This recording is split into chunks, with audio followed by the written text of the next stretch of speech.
Miarahaba antsika rehetra indray manantena antsika rehetra ho salama lalandava ho anana hery sy tanjaka omban'ny tompo mba ahavita sy anatanteraka izay rehetra kinasana androanina rahampisona mandrakizay ho antsika sy ho an'ny taranantsika rehetra omalitsika dia nankalaza ny andro iraisam-pirenena momba ny zoan'ny vehivavy tsy fetin'ny vehivavy io fa momba ny zoan'ny vehivavy dia maly dia nanao video natolotra manokana momba ilay procureur général de la cour d'appel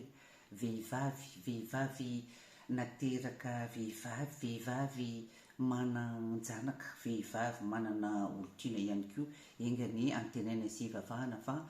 ho ananan'izany olona rehetra zany ianao manodidina anao dia natolotro anao manokana ny ampahany voalohany tamin'ilay video maly satria dia ianao no tena rôle ianao no tena actrice principale momba ny fanatanterahana ny baiko izay omen'ny Mamy Ravatomanga mba tsy voahan'ny Roly Merci Atsony ao Aponja dia ny tapany faharoa tamin'ny video akomaly dia natolotro ho an'ireo mpitsara vehivavy izay litsara tamin'ilay procès tamin'ny 7 février teo natolotro azy ireo zay navita nasaha tsy enatra tsy tahotra namoaka aniny didim-pitsarana iny hoe 30 mois d'emprisonnement ferme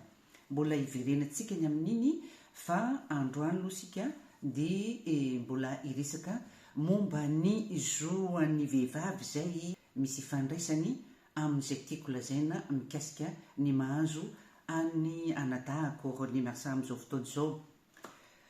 any ivelany maka exemple any Iran ohatra ny zazavavy kely dia rarana tsy ho any ampianarana dia raha ohatra ka mbola misy olona tsopo manokatra fianarana ho an'ireny ankizy ireny any dia asiana gaz misy poizina hitantsika angamba raha ohatra tsika ka nanaraka vaovao international dia nahita an'iny any Iran ihany rehefa ohatra ka tsy manaraka ny didy hoe misy mèche de cheveux mivoaka dia hitantsika iny ny afiarana ilay zatovovavy izay maty novonon'ny polisy satria tsy nananja ilay tenue hoe tsy maintsy manafina volo dia ny firenena iray manontolo tsy fantatro Madagasikara raha anisan'izany fa ny akabeazan'ny firenena eto an-tany indrindra fa ny firenena mandroso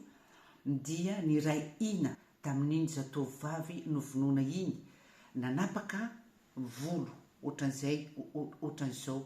satria zay no symbole zay no anisan'ny antony nisamborana azy hoe nisy mèche de cheveux ohatran'izao nivoaka tamin'ilay sarindoo ny any amintsika ny vehivavy time izay saika akalaza io andro iraisam-pirenena momba ny zoan'ny vehivavy io dia nosakanana tsy hanao zany no zoan'ny vehivavy any amintsika dia eo andan'izay exactement au même moment tapis rouge ho an'ny vehivavy malagasy rehetra eraky ny nosy nomena ny karakaraina ny fahatongavany tao amin'ny kianjany Barea ireo mizana tandrinila ireo zany no tiako resahana hoe nahoana no misy fahafahana ireo zoky lehibe atsika tamin'ny niady ho atsika vehivavy niady mba azahoantsika n'izao fahafahana nanantsika izao dia hitsakitsahana atao tsinitsinona raha ohatra ka any Madagasikara no resaka dia mitondra teny fankahirezana ho an'ireo zay vehivavy saika anao fihetsiketsehana omaly dia nefany tsy afaka nanao an'izany zavatra tena farak'izay tokony atao hoe mamoapady zany nafinaritra aloha nijery azy fa saingy kosa diso ilay hetsika omaly tsy fanaovana tsy fetin'ny vehivavy iny fanaovana dihy fanaovana ohatran'izany fa fety azahoana mampatsiahy sy mankalaza sy misaotra ireo zay niady ho antsika vehivavy mba azahoantsika fahalalana any amin'ny tany hafa tsy manana zo ny vehivavy saika mitovy amin'izany ny any Madagasikara tsy manana zo ny karazam-behivavy amin'ny antoko politika sasatsasany zay ny momba an'iny dia nytiako resahana androany koa dia hoe misaotra eram-po eran-tsaina fa tena tsy nampoziko mihitsy tena tsy nampoziko mihitsy ilay message sy ilay dédicace rehetra natao ho anahy omaly tamin'ny 8 mars tamin'ny andron'io andro fankalazana ny zoan'ny vehivavy io ao ro namana tena akaiky izay nasa nanao izany publiquement tena misaotra dia ao ireo zay nanao izany amin'ny lafiny hafa ao ireo zay naneo izany tao amin'ny MP nisaotra hoe amin'izao andro ny vehivavy izao dia mitodika manokana any aminao izahay ho izy satria ianao dia deraina fa manana courage iteny le izy tena nampihetsi-po tena marina zany tena misaotra mbola averiko indray dia tena misaotra eram-po eran-tsaina fa tena tsy nampoziko mihitsy hoe ny andro ny 8 mars ohatran'io dia misy olona ahatsiahy ahy spécialement zahako izay miady mitolona amin'ny anaran'ny anadahako marony zany Aurélie Mercia izay hiarany tsirariny izay hiarany fametavetana lalàna ataon'ny procureur indrindrindrindra fa le procureur général de la cour d'appel ataon'ireo juge izay manaraka ny baiko ny mamy Ravatomanga fotsiny marina fa zay nitolona entiko mivantana fa ao aorianan'io itolona entiko dia ny ajan'ny firenena iray manontolo no tena hoentiko ito dia tena tolona itsaharany kolikoly ao amin'ny fitsarana io nahoana no misy an'izany hoe raisa gety zany dia nahoana no misy an'izany hoe PG 5 milliards zany dia nahoana no misy an'izany hoe procureur zay efa mahita mivandravandra hoe tsy recevable ny plainte-ny mamy Ravatomanga dia atao hoe recevable dia nahoana ny misy an'izany hoe non seulement tsy compétente les instances tamin'ny 7 février teo fa en plus tsy mitombona mihitsy ilay chef d'inculpation dia nahoana no juge manana fahalalana manana connaissance ambony izay nanao fiainina teo natrehan'ny baiboly hoe anaja ny lalàna ametraka ny lalàna tsy hitongilana nahoana no nitongilana nahoana no nahavita namoaka niny 30 mois supplémentaire iny ady amin'io kolikoly mahery vaika ao amin'ny fitsarana io koa no tena ataoko dia izay no tena isaoran'ny olona izay io ady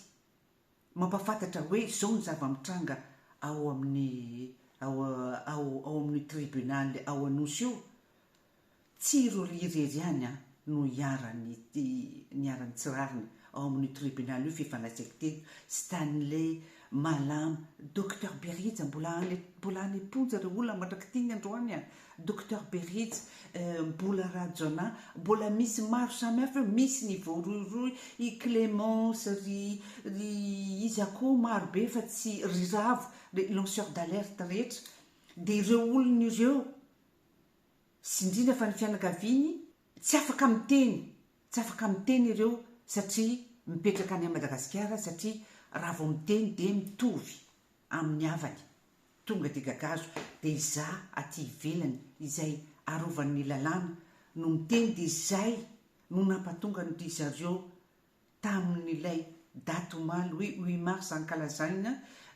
ny andro raisam-pirenena momba ny zoan'ny vehivavy dia nanao fisaorana manokana ho anahy hoe misaotra anao manana courage misaotra anao manana fahalalahana afaka miteny fa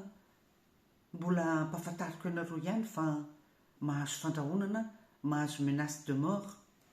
na dia aty amin'ny tany tandalàna azy na dia aty amin'ny tany misy zay tena farak'izay sarobidy sy saropady ny liberté d'expression dia averiko ihany ampatsieviko ihany fa mahazo menace de mort mahazo an'izany hoe ianao raha vao midiny ry vatoria tonga dia anay ahoana no itezan'izany tompoko ahoana no itezan'izany hoe za malagasy zany dia tsy afaka andeha iverina any amin'ny tanindrazako na hipetraka zany nandeha hitsidika ny avako ahoana no anekenan'izany dia miteny an'izany a dia mahazo fandrahonana dia miteny an'izany a dia mahazo fisaorana ao amin'ny vahoaka misaotra indrindra fa tena tsy nampoziko mihitsy ireo olona ny fisaorana ireo tsy olona tsy fantotro kory ny analiny marobe nandefa mbola tsy voavakako daholy le message rehetrarehetra fa nandefa message marobe hoe amin'izao andro iraisam-pirenena ankalazaina ny zoan'ny vehivavy izao dia midera manokana anao izahay fa ianao dia manana courage ngezabe afaka hiteny raisiko ny fisaorana dia io fisaorana hoentina anareo io dia atolo tokoa ho an'ny fitondrana ankehitriny nahoana ny olona no misaotra ana message tena message farak'izay mavesatra zany voalohany indrindra aloha za no mampilaza hoe zao no zava-mitranga ao amin'ny fitsarana mbola betsaka no resahantsika momba an'io satria nametraka appel zay zao dia ilay dossier d'appel zany ilay procureur général de la cour d'appel efa nahazo ny surnom hoe PG 5 milliards no ikirikirany io ahoana nahazo aeritreretana an'izany ramatoa farak'izay ambony indrindra ao amin'ny fitsarana voaroiroy voatonona ny anarany hoe mandat 1 milliard fa miexige 5 milliards izay vao amoaka n'ilay dossier ikarakara azy ahoana no anekenan'izany hoe zany olona zany no ikirakira ny dossier d'appel ny remerciant zany ny zava-mitranga any Madagasikara dia zany no zavatra teneniko dia amin'ny lafiny tsara mahazo fisaorana marobe amin'ny lafiny ratsy dia midiky zany fa tsisy nizaniza afaka miteny afaka mampafantatra hoe zao ny zava-mitranga ao Madagasikara dia mbola miverina indray miresaka amin'ny ireo fampanohavana indrindra ireo mpitsara zay ny tsara tamin'ny 7 février teo momba ilay plainte-ny Mamo Ravatomanga nanatrika teo nareo nanomboka tamin'ny voalohany ka hatramin'ny teny farany nanatrika teo nareo anisany nametraka fantaninareo hoe inona remerciant lavitra zavatra nlazainao tany amin'ny PNF midiky zany fa tsy zavatra fantatrareo nahoana alalana avaiza finonan'Andriamanitra inona ery nomen'Andriamanitra taiza no nahavitanareo namoaka indidy pitsarana iny hoe 30 mois supplémentaire fitopolo taona mahery izy vao ivoaka ao farak'izay zavatra saropady nataonareo iny satria vous reniez pendant tout le déroulement de l'audience satria ianareo ihany no mampilaza à travers vos questions hoe tsy fantatrareo zay zavatra lazain'ny Roly tsisy afa-tsy Roly za ary ny PNF no mahafantatra an'izany amarana ny ty vidéo ty zany za dia mbola araka ilay lazaiko teo mitodika amin'ireo mpitsara rehetra tamin'ny 7 février mitodika ihany koa ho an'ireo mpitsara rehetra nanomboka tamin'ny 16 juillet 2020 ianareo rehetra izay nahita vavolombelona izay nahita fa feno alatra ny dossier ny remerciant ao amin'ny parquet ny dossier dia misy manokatra dia misy manala izy zany manam-pahefana ambony izy no super président manome an'izany baiko zany dia manaiky daholonareo hatrany aminareo juge depuis le 16 juillet 2020 hatrany aminareo procureur eny fanady ianao zay mibaboka iny a monsieur le procureur hatrany aminao no itodiako amin'izao fotoana izao ireo fisaorana rehetra nataon'ny olona zay hoe manana courage fa isaorana ianao afaka miteny isaorana ianao midénoncer ny zava-mitranga ao amin'ny fitsarana isaorana ianao mahasahy manonona ny anarany Mamy Niaina Ravatomanga zany tsy zavatra normal zany dia any aminareo no atosako zany fisaorany vahoaka malagasy zany hoe misy antony matoa izy misaotra ana zay mipetraka aty ivelany afaka midénoncer an'izany rehetra zany ianareo no tanana maloto ianareo no main assassine meurtrière tondroiny Ravatomanga hoe ataovy ity dia manao tokoa ianareo ny anaranareo rehetra efa nilazaiko teto mbola veriko indray ny anaranareo rehetra no any anatin'ny dossier rehetra izay efa kirakirainay aty ary efa voapetraka ny ankabeazany ny anaranareo no anisany ao anatin'ny bomba zay hipoaka aty na aty ivelany zany na any Madagasikara